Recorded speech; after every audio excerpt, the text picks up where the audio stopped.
back for another episode of Pest Control Millionaire. Got an awesome guest, good friend of mine. Been friends for quite a while. Got Aaron Huskey with us today. And Aaron, thanks for being a good friend throughout these years. We met a few years back, 7, 8, 9 years ago. I'd say at this point, through Service Autopilot. Yeah, we kind of came up together and reached out to him. Said, hey, we need to get on a podcast. He's like, I don't know if I'm ready yet. I'm like, no, you're never ready for anything. So get on here. But it's good to have you here. How you doing, buddy? Good. Thank you for having me. Of course, I know we always start with the same question. You probably heard it a million times. Because you and I were juniors, seniors in high school. Who was Aaron Huskey in high school? That's funny. I wasted a lot of time between high school and a few years after high school, kind of doing some drugs and doing some drinking and partying, and just screwed off, 4 or 5 years in a row. But I smoked a lot of pot in a junior and senior year of high school. I actually dropped out halfway through my junior year. And my dad was saying that I need to apply myself to school or I need to go to work. And he gave me the option to go to work for him. And I said, okay, let's do that. So I went straight to work for him. What was he doing? He built custom vehicles, and he still does.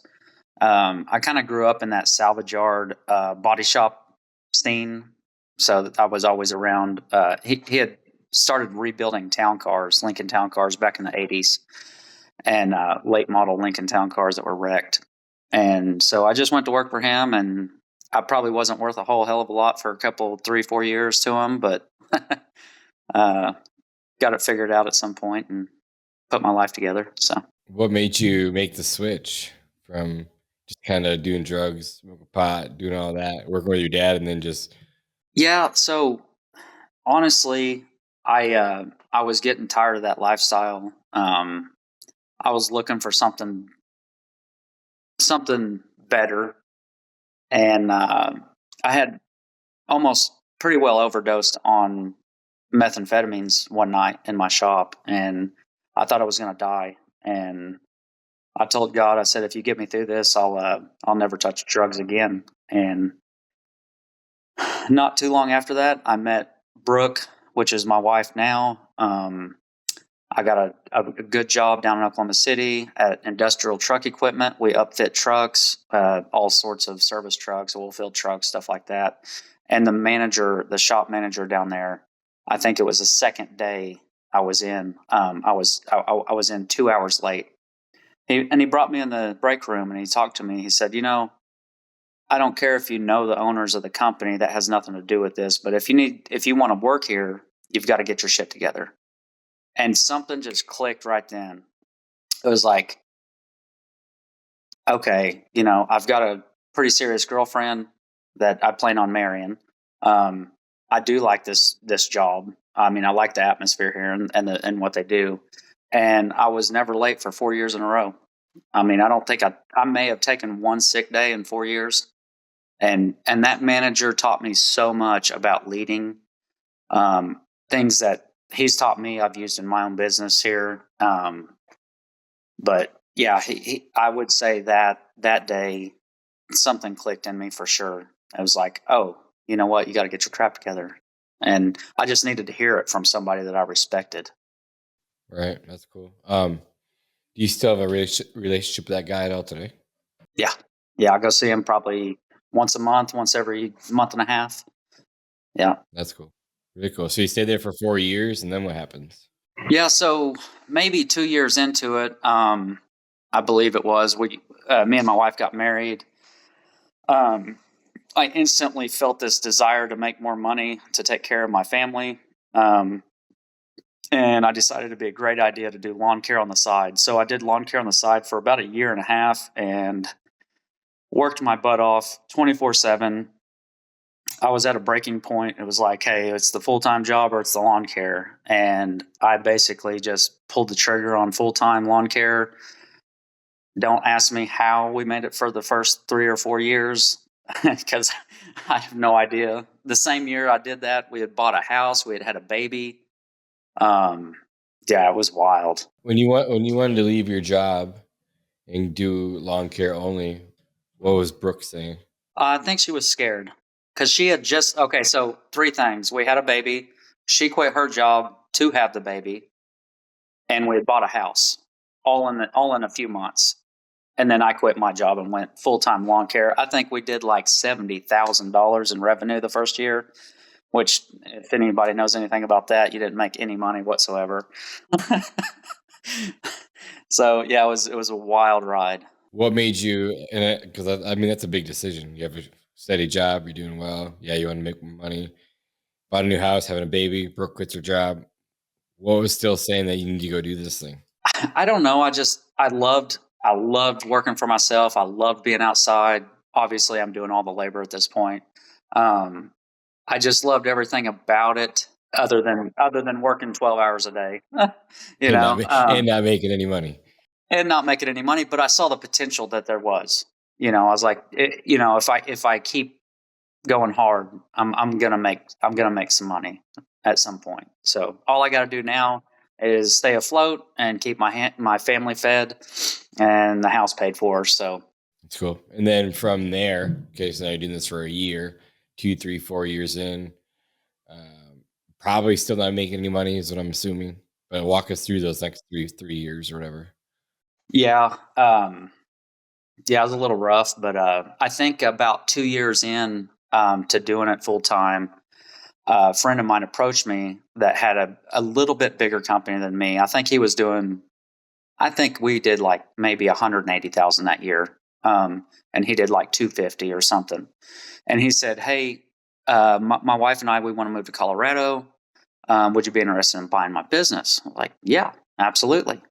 So we figured out a way to get that done. I think it was for like 90 grand or something like that, which, looking back now, I'm still glad that I did it. I feel like I overpaid for it, but it got me a bigger customer base and enough revenue to actually pay myself halfway decent, hire some crews and all this stuff. So, but we had that paid off in 3 years, no problem. And then just kept growing from there. And I think the last year, so we were doing lawn care, mowing, tree work, abatements for the city, which involved cleaning up trash and trees and cutting down grass that's 6 foot tall, and you name it. We were just everywhere doing it all. Sod, all of it.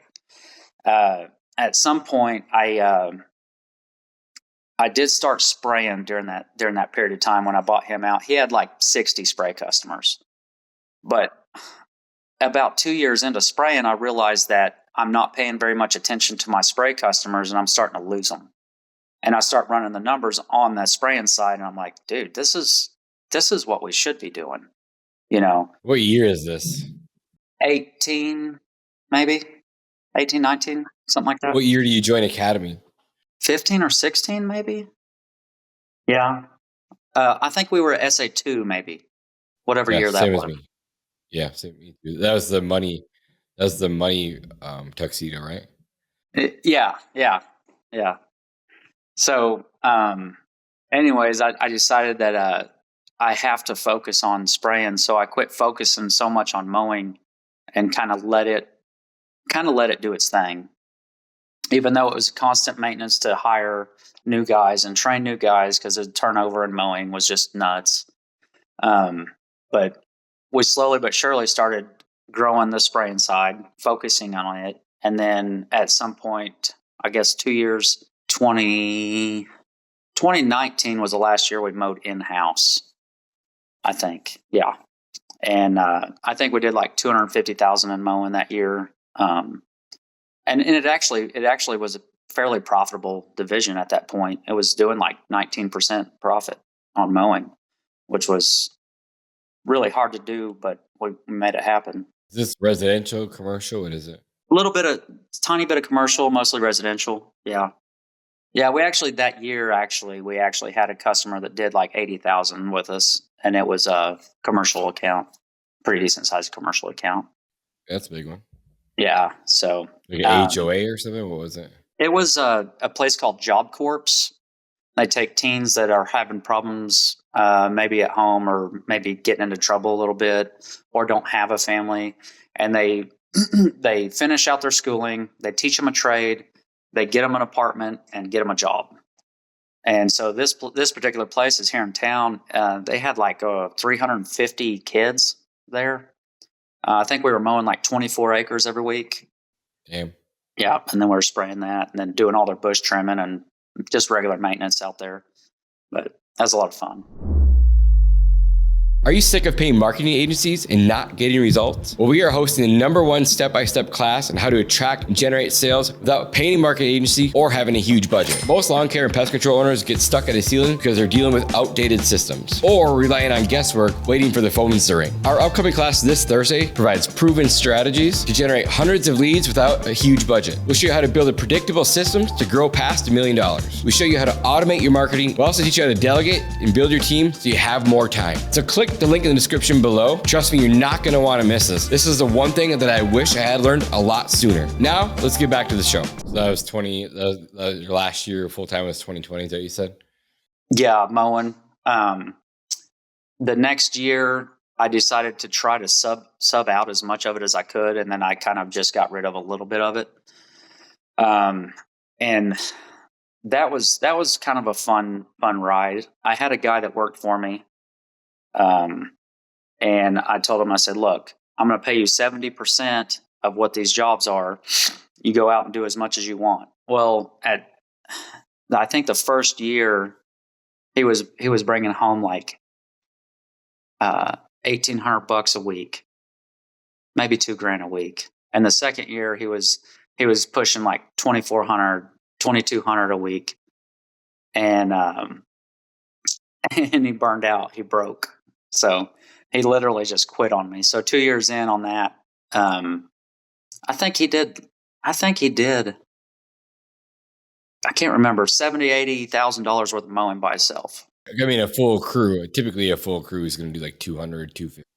Yeah. So yeah, he was killing it, but he burned out and he just quit on me during the summer. I immediately called one of my buddies that had a lawn care business that I knew that could probably take the work on. I called him. I said, hey, look, I need you to take care of these customers. I just want somebody to take care of them. That's it. So I think I dumped it for like, I don't know, $5,000-$6,000. It was about $100,000 worth of mowing at that time. You just wanted to get rid of it. Like you just wanted it off. I just needed it off my plate. I needed it out, but I wanted somebody that could take care of them because I'm spraying all these accounts, by now. And so he took it over, took care of them. He's still taking care of like probably 90% of the same people. But I mean, let's just say you're doing $180,000 in revenue or whatever at 90%, you're making good money off that, or you're making 30% off whatever he's doing at $80,000. So you're still making good profit off that. And then it's like all of a sudden the next day or whatever, you lose all that profit. I mean, that must have been scary in itself. Yeah, a little bit, but so we dipped down in revenue and profit both for 2 or 3 years while we're trying to grow the spraying to replace all that revenue. But it's back up and doing good, and we had real good growth last year. So was last year your first full year of just fertilizing weed control? No, 2 years ago. Dang, so this is year 3? Yeah, this will be year 3. Yeah, of strictly. We do that and Christmas lights. I know you had a banger year in Christmas lights.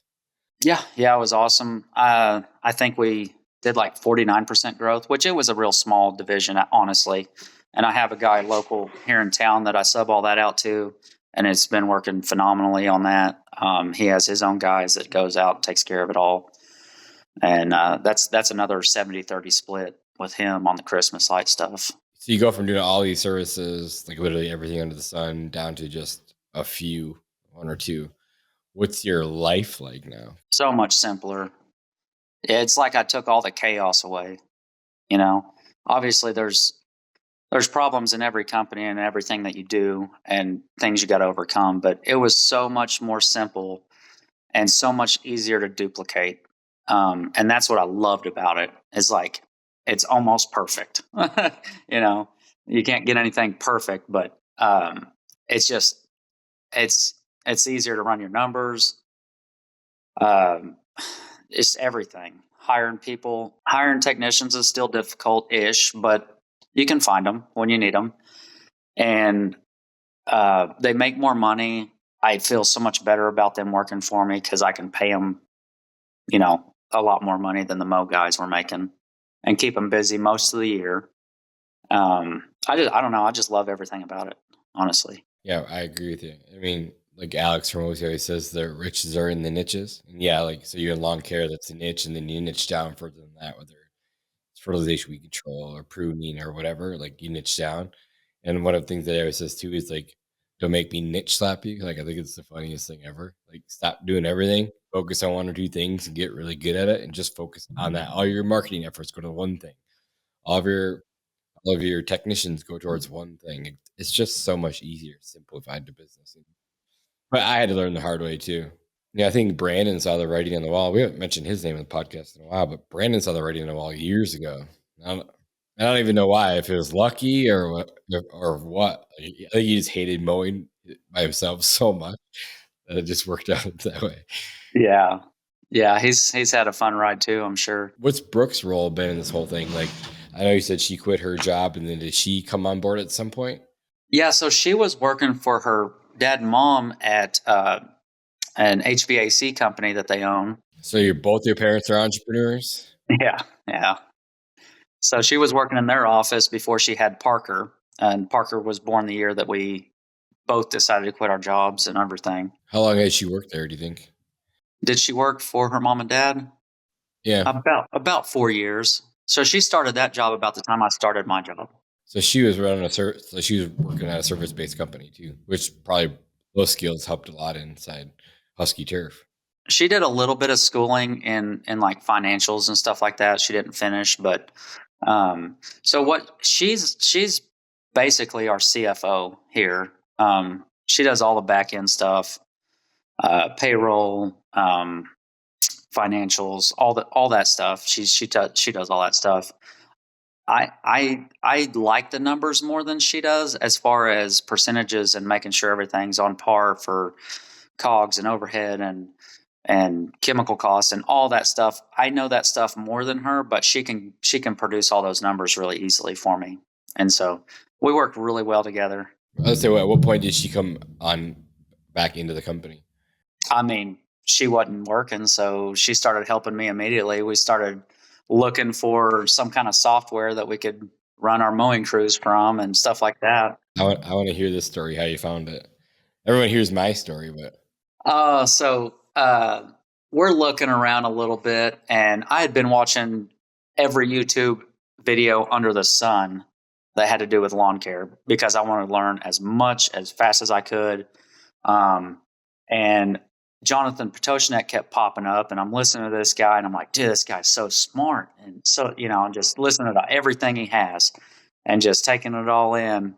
And then, turned around, he owns Service Autopilot. He built it for his own company. And I was like, okay. So he starts talking about Service Autopilot. So we look into it. We're like, okay, we can't really afford it, but we're going to go ahead and buy it and get it going because it's so awesome. And so we were like super premature for having a CRM like that. I feel like it's like CRMs came out 20 years ago, and some people still aren't on them. So we were pretty early. Well, yeah. I mean, we weren't doing any money. We weren't doing any revenue. But at the same time, it was like, oh, wow, we can communicate with our customers so much easier. We can keep track of our customers. We can do all the scheduling and everything. And it was like, okay, yeah, this is worth the money. Let's do it. Even though it cost a lot of money for us at the time, But yeah, that's pretty much how that happened. And then we shortly after started showing up to the SA events, which was the only reason why I'm sitting here talking to you. And one of the biggest reasons for where we are now, I met so many great people through there. Jason Cupp, went to several of his events, roundtables, stuff like that. Understand our numbers. You, Brandon, Jason Brassfield. I mean, all those guys. Steve Delaney, met everybody from there, and I feel like it put me in a group of people that were either like me or bigger, further along than me, that I could grow off of and really communicate with. And that's just invaluable. Yeah. And it was like I said, it was great having Jonathan there, Jason there, all the other coaches are helping out. It's awesome. But the biggest But the biggest value that we had was like the group. We had some big companies back then, like early on, Chase and those guys, like they were big, and like you'd have an issue, you can make one phone call, and then one phone call, they could have that problem solved for you in 30 seconds. Like, dang, that was invaluable back then, you know?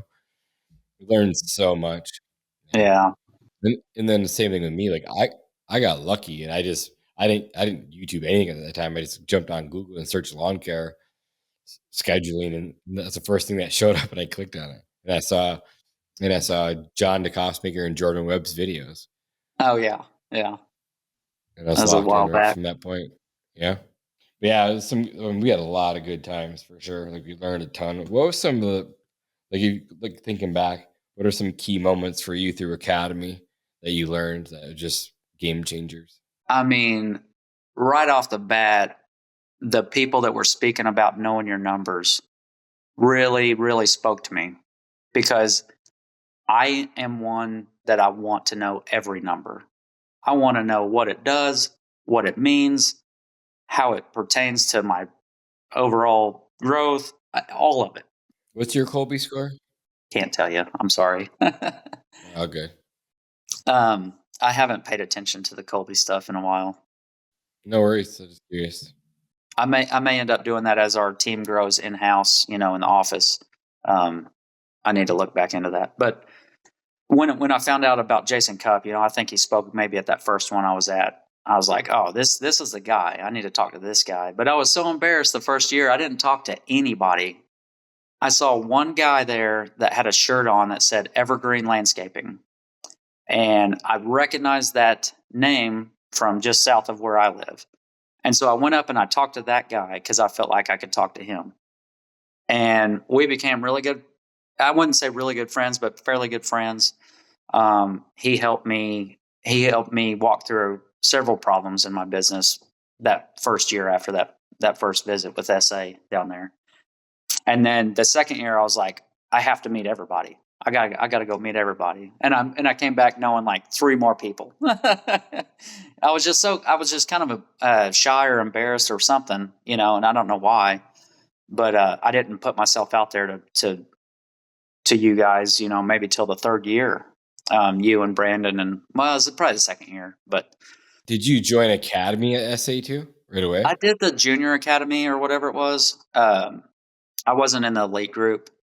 I wasn't big enough for that. I wished I was, because I could have spent more time with you guys in there, but I still got plenty out of it. I mean, we watched all those webinars and we went through the dominate your market. We pulled so many things from that. Yeah, I can't tell you how many of those webinars that we came back and we're like, oh, we gotta fix it, we gotta change it. With some of those calls, like supposed to be an hour call, and they're like 3, 4, 5, 6 hours deep. Like it's 1 a.m. We're all grinding still. It was so much fun though. Like I couldn't get enough of it.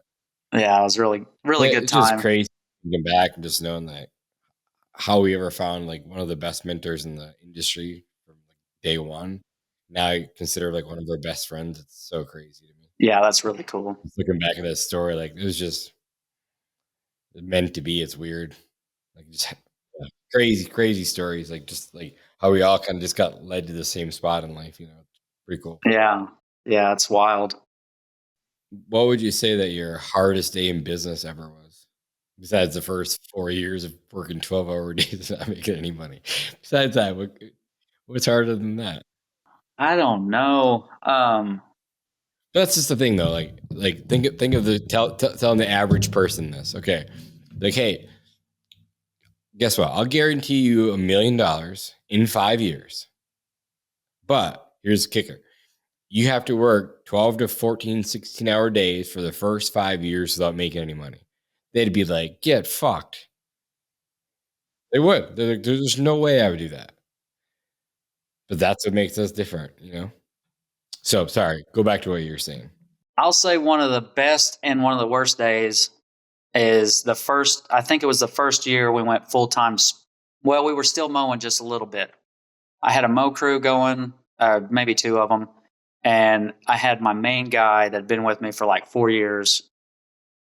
and he started spraying for me. I was like, that year was awesome. Like, he's out spraying. Turns out we don't have enough spraying work to keep him busy spraying, but he also got spoiled spraying and he didn't want to go mow. And he was good. I mean, this dude would show up and just work. So I sent him out mowing one day after apparently he had told me I'm not going to mow anymore.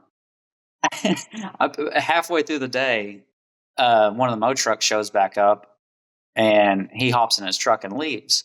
And I didn't hear from him for 2 days. And I was like, that was a pretty shitty thing you did to me, to walk off like that. He said, well, I tried to tell you, I'm not going to mow anymore.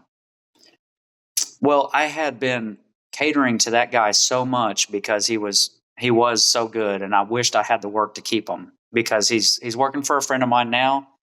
He went straight to work for a friend of mine, which really just irritated the tar out of me. Of course. Yeah, of course. And anyways, it was a good and a bad thing all at the same time, because I found out that I was catering to that guy so much to try to keep him happy and keep him, plenty of money and everything, that when he did leave, it was like a huge relief just came off my shoulders. Yeah, for sure. I've heard that same story so many times, and not just like a spray tech. It could be a CSR, office manager. Like, I've heard the same story over and over and over again. Like, but here's what I always say: if I have to go to my office or anywhere in the company, and I avoid going there because that person's there, that person should not be working there. I went through the same thing, so obviously I never let that happen again. I'd just be like, let's move in a different direction. But I've heard the same story a million times. Yeah. So early March this year, our office manager popped us with 2-week notice. And I was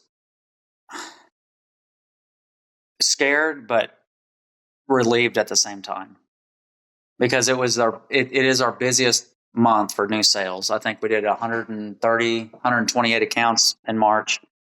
And we had a new girl in the office for like 3 months, maybe 2 months. But she was picking it up really quick. Awesome to work with.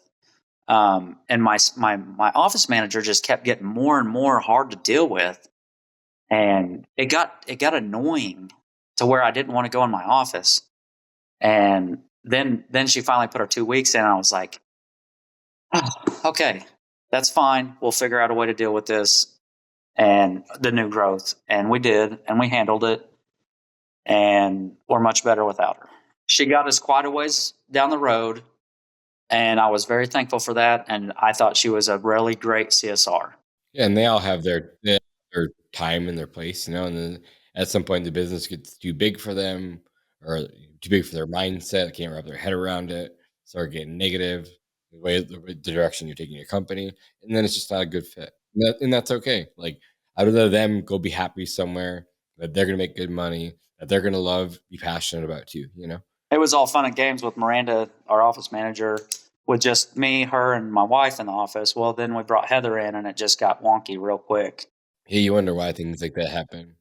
It's like they get fearful that someone's going to take their job, or start taking some of their jobs. Yeah, It's like, taking some of their commissions or whatever it might be. It was kind of weird. yeah, I agree. And then I know I got a call from you, I don't know, like a week or two ago, and you're super excited. And you're like, yeah, we've actually closed more deals this year already than all of last year combined. So that's super awesome. Yeah. I think last year we closed, like, between lawn care and Christmas lights, we closed like 252 accounts or something. And I looked a little bit ago, and we're at like 260 so far this year for just lawn care. So really cool. It's exciting to see the ball start rolling, and the kind of the snowball effect starting to work. That's what I said to you in the call, remember? Yeah, because I've been so frustrated the last 2 years. I'm just like, what is wrong? Where's the leads? What are we doing wrong? And just kind of really frustrated, even though we had like, I don't know, 20-something% growth the last 2 years.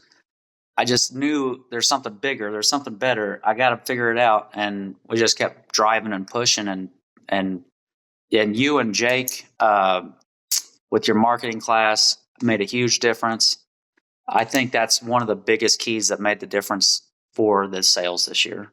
Yeah, it's just learning how to do it yourself, and like taking control of it. But like I told you on the call that day, it's like a big giant rock, right?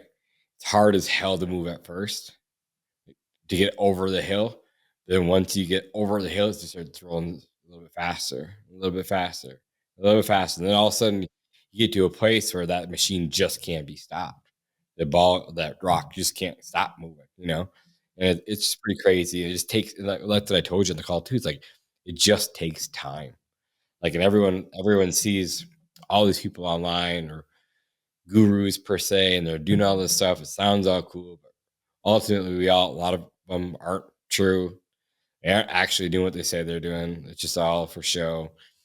And all these people want overnight success. Like, it just happens overnight. It's like, yeah, it happens overnight over 20 years, Yeah, overnight, and then all of a sudden people start seeing you everywhere. Like, oh, shit, Jonas, I've been seeing your shit all over the place. I'm like, man, you blew up. I'm like, bro, I've been doing this for 15 years straight every single day. Like, it didn't just happen. Yeah, that's the biggest deal I've had to deal with mentally for the last 2 years is I have to tell myself that showing up every day will pay off because it's proven itself before, and to not get excited and not get discouraged because you don't have the growth that you imagined that you could do. Just show up and be there every day and just be consistency will make you more money than anything, I think. Yeah, just taking that, like, the people who are willing to put up with the problems for longer and stay in it for a long periods of time in the same industry instead of bouncing all over, changing stuff. Every industry is hard. Every business is hard. Whether technology is easier than service, I'm not sure. I know there's more money in tech, but whatever. Like, over time, it's all the same. You just got to stay in the same business for long periods of time. That's where you make your money, and it's hard. It's hard to put up with the shit every single day, but it's hard compared to what? Is it hard compared to not chasing your dreams, working at the salvage yard, for the next 25 years? Like, this doesn't sound so bad anymore. Yeah. It's all just relative to what people think hard is. Like, every single day we get to wake up, we live in America, the best country on earth. We can literally do anything we want to do. And with one decision, and that's all it takes, is one decision to change your life, and anyone can do it. Like, I'm no different. Not that I'm special or anything, but me and everyone else that are in the industry, we're no different. I just decided, like, I was done screwing around, watching my life walk away from me. I just want to capture the life I had, so I just went all in. Yeah, it was a lot of work, but damn, it's been fun. So it's just cool to see you make out. Yeah, it's super awesome to see you make all those changes and then go through all the shit and then come out the other end. Is super cool. You got a good business. It's super smooth. It's way easier. Your life's better. You're getting yourself back into shape. You look good. I mean, every time I talk to you, you're excited again. Yeah, I went through some rough times the past couple of years. Angry. We all do, though. Yeah, of course, we all do, because you're just mentally beating yourself up. Not mad at if you're mad at where you're at, you got to do something to get out of there. You have to do something different than what you've been doing. Is the deal? It's like, and I think I was stuck there for a little bit. I was expecting changes while doing the same thing year over year. That's the definition of insanity, right? Yes, sir. So, change subjects a little bit, but how did you get yourself in better health? What were you doing? I've been doing jujitsu for almost 5.5 years now. And I started out at like 260 pounds, 265 pounds. Very little muscle, just a chunky kid, and during that time, I've gained a lot of self-confidence. I went from 265 pounds down to like 206, 205 for a period of time. I was doing some competitions and things like that. I felt great. Obviously just building confidence in myself, which I didn't have a lot of, but I started slacking off and getting lazy in jiu-jitsu, playing a lazy man's game instead of being proactive and just trying to work when I'm there, just being reactive instead of proactive, I guess. And I started gaining weight again. I went back up to 145, 152 pounds, somewhere in there. And I was drinking. I kind of got a friend of mine that was going with me to jiu-jitsu. He's a high functioning alcoholic. He's really successful, but he drinks every day, all the time. And I kind of got in that deal with him, and I was drinking a lot, and I was feeling like crap, and I was like, man, I got to change this. And Jonas keeps talking to me in my ear. He's like, hey, quit drinking. I quit drinking. I quit drinking. I've got more mental clarity, more energy. I'm just hyper focused now. I don't have that thing in the back of my mind, saying, hey, when I get home, I'm going to take a drink and, try to relieve stress, which it doesn't really. So I pulled the trigger. Right? Yeah, a year and a half ago. I think it was like, it was New Year's Eve. I drank that New Year's Eve, and I just told myself, I was like, I'm not going to drink again. And I haven't drank in a year and a half. I was dipping like through like 1 to 2 cans a day of Copenhagen, like for I don't know how long now, 10, 15 years. And I tried quitting a few times. I quit for maybe like a day or two. I hated it. I hated my life. Just felt weird, anyways, I was talking to Brandon Peterman, I don't know, 6-8 months ago at a deal that we went to together. And he's like, yeah, I just quit dipping. Just like that. He's like, I just quit dipping. I was like, so that's what you do? You just do it. So I was like, okay. So I went home and just quit dipping. And so between drinking and dipping, I started feeling a lot better. I had been working out for roughly a year and a half, and started gaining muscle and just getting more in shape. And I wasn't really losing a lot of weight. And I realized, I was like, oh man, I'm kind of eating a lot of junk, That's the key to losing weight and getting healthier is the diet. Like, it has nothing to do with working out or running or walking or biking or jiu-jitsu. It's the diet. So once again, here's Jonas over here talking in my ear about the carnivore diet. So I'm like, hey, I'm going to give that a whirl. So I'm on almost 2 months of the carnivore diet. I'm down 22 pounds. I told myself I'd do it for 4 months, and then if I like it, I'm going to extend that out to a year, and then we'll see what happens from there. So right now I'm loving it. Way more energy, way more mental clarity. I don't know. A lot less swelling and things like that in my joints. Oh, dude, I feel like my muscles heal faster from working out and jiu-jitsu and things like that. I don't know. I love it. Yeah, that's really cool. It's definitely been fun to watch, and it's like how many other people, not that I changed your life, because I don't think I did, but like how many other people can I preach to like not drink? Like how many people can I influence to like just put it down? Like, yes, it's fun at times for sure. Like I get it. But if you guys just knew what it was like to be on the other side of it and watch all your friends go out there and get drunk and watch them what they look like, and you just shake your head. And like I'd never want to feel that. I went in a bar maybe 6 months ago and sat there sipping on my water and watching these people. And I was just like, this is horrible. They're making fools of themselves, just stumbling around, laughing and joking and carrying on and doing stupid shit. And I was just sitting there thinking about my business, obviously. And I was like, what am I doing sitting in this chair surrounded by these monkeys? That's what I was thinking. I was like, this is retarded. I've got to get out of here. And I have nothing wrong with people drinking. I don't mind it at all. Whatever people want to do, what they want to do. I just would rather not be around that anymore. It's just a different lifestyle. Like I always want to be in control of myself now. Like I lose control if I was drinking, like most people do. Say shit that I didn't mean or say shit that I shouldn't have said.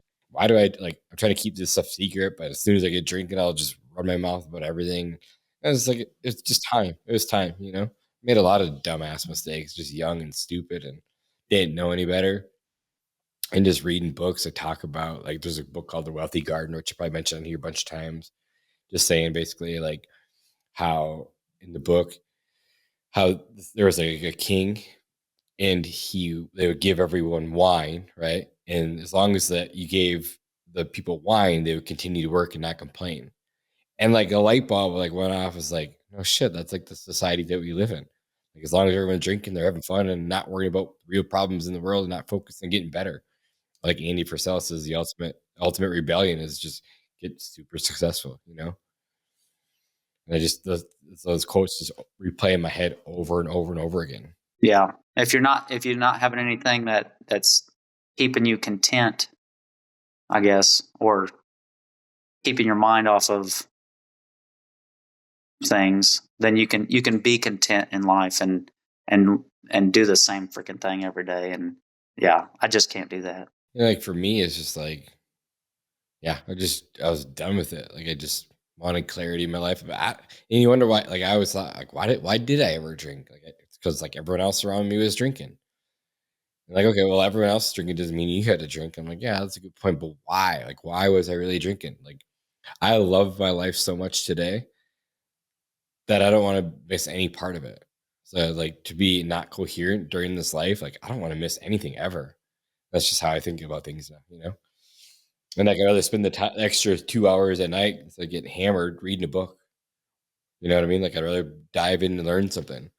Like, but then people drink 2-3 hours a night and then bitch about they can't be successful. They took those same 3 hours, put it towards something constructive, you know, and getting better. They'd have better results, you know? So it's been a fun ride for me for sure. Yeah, and I appreciate you and people like you and Brandon Peterman and just trying to move the level every year, you know. And I really appreciate people like you because you guys show what is possible, and with a little bit of dedication and a little bit of hard work, and I don't know, just being a good example and helping the entire industry really level up, Yeah, which and is I guess that's just kind of how I feel. Like I gotta lead by example. You know, I can't just talk the talk. I gotta walk the walk and keep doing what I'm doing. And you know me, like I don't think I'm like an influencer by any means. I'm not trying to be. Have I Have I naturally? Sure, because everyone sees me everywhere. I got the podcast, got social media, but whatever. So it kind of seems that way, but it's just me. Like I just being me, doing my work, and I love doing it. Like like I said this a million times. The podcast is just me to get to talk to my friends that are in business doing the same shit that I do every single day. Learn what's working from you, you learn what's working from me, and then share it with the world. If they want to tune in to get better, cool. Yeah. And then I think about like my kids. Like my kids are going to listen to this podcast someday in the next 30, 40 years and I'm dead or whatever. Like, what was dad thinking at that time? Like, imagine going back with your dad, like when he passed, like my dad passed, like going back and he had thousands of videos and thousands of podcasts. Like I could listen to what my dad was thinking. Like, gotta give that for the world. So knowing that what I'm doing now, I could give to my kids is maybe they never watch it. They're probably like, Dad, you're an idiot. But I it's just doubt it. I'd love to go back and listen to my dad, know what he was thinking his whole life. So like my number one goal for this year, kind of weird, but because it changes so much. Obviously, I'm doubling down on content. Got a new videographer, got editing team all built out, and like going all in, building the Pest Control Millionaire page up, doing a lot more business stuff. So I'm excited about that. But I just have this thing like I never want to leave something in my head that I couldn't teach someone. Like I want to give everyone all the information that I can possibly give ever. You know, like I never want to have secrets or lies about anything. I just want to tell the world everything. And that's how I want to. That's how I want to die someday. That's awesome, man. Love it. Yeah, it's pretty cool. But what does the next 5 years look like for Aaron? I know you had a killer spring already. You're doing big things. I love seeing that. I know you got sucked back in the truck. Happens to the best of us, but you've been murdering it this year. Uh, Numbers all look good. Quick question though, like where have the most of your leads been coming from? I wrote that question down. I know you mentioned like it was like lawn sign. I know you had the actual number. Yeah. So top four is Facebook ads, Google ads, I bought 40 accounts from a guy. So that levels up with those other two. And then referrals. We've killed it on referrals this year. And then yard signs is a quick follower on that fifth. So Yeah, because I think last year, I'm wrong, maybe I'm wrong, was last year lawn signs your best? yeah, last year we killed it on lawn signs. And what I did, I failed this year to put them out early. Last year I was out January 1, just banging them out. Yard signs everywhere. This year, I don't know what happened, but I waited till like mid-February and started doing them, and just it was horrible, the difference. I was just like, I'm missing 40 freaking clients. Like, should be here. Yeah, well, now you know, right? Yeah. What's the next 5 years look like for you, or for Husky Turf? So to be completely honest with you, Aaron Huskey is not 100% sure what the next 5 years holds. There's a couple of things that I would kind of like to see happen and that we're working towards. One of the things that we're working towards is to be like $2.5 to $3 million in the next 5 years. That's the thing that we're driving to every day. The second and third thing, the second thing is potentially opening up a separate pest control brand and selling back or advertising back to our lawn care clients for that company and to get it off the ground quick. The third thing would be potentially franchising the lawn care side. So that's some ideas in the back of my head, the two extra ideas. But the main goal is like 2.5, 3 million in 5 years.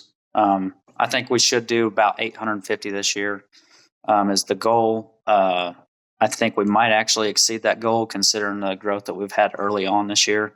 And last year we did 650,000 in revenue. Love to see it. Any books that you like or podcasts you recommend? Pest Control Millionaire is a podcast. Besides this one, listen to like all those guys, you know. 100 Million Leads by Alex Ramosi. You had shown a Snapchat or something recently about that book, and I had dabbled in it a little bit, just listened to little bits of it here and there, and then I finally listened to it. And I think I'm like halfway through my third way through it now, just trying to dial in like my big, what do they call it, the big offer or whatever it is, and trying to figure out how I can do that with my lawn care program and make better ads or different ads than everyone else. That's the biggest thing I've been listening to lately. I kind of hone in on one for a while, typically. Yeah, me too. I haven't always been that way. There's a point I was trying to read a book a week just to say that I read a book a week. It's cool. Learned a lot. Then going back to those books and read them over and over and over again. And like the ones I've been studying recently, a lot recently, obviously a lot of Dan Kennedy stuff and then Alex's stuff. I think I'm read Mentor Offers, Mentor Leads a couple different times. As we're doing this podcast, it's Saturday. Leave tomorrow for Vegas. So by the time you guys listen to this, I'll already be in Vegas. And you're actually going to acquisition.com. I'm going to go learn from Alex and Layla. Pretty excited about that. I'll keep you guys posting how that is. Yeah, pretty excited about that. I got my CFO and I going together. So we're going to hopefully learn a ton and get a lot of valuable information. That way I can turn back and teach the rest of the world, what I learned. Heck yeah. What it's about. Cool, man. Well, I know it's Saturday and we're both busy. I told you I wouldn't keep you too long. We're going on just about an hour. So again, thanks for your friendship, your time. Thanks for hanging out with us today. And I'm sure we'll talk soon. Yeah. Thanks for letting me tell my story. For sure. Well, have a good one, buddy. Thank you, sir. See you.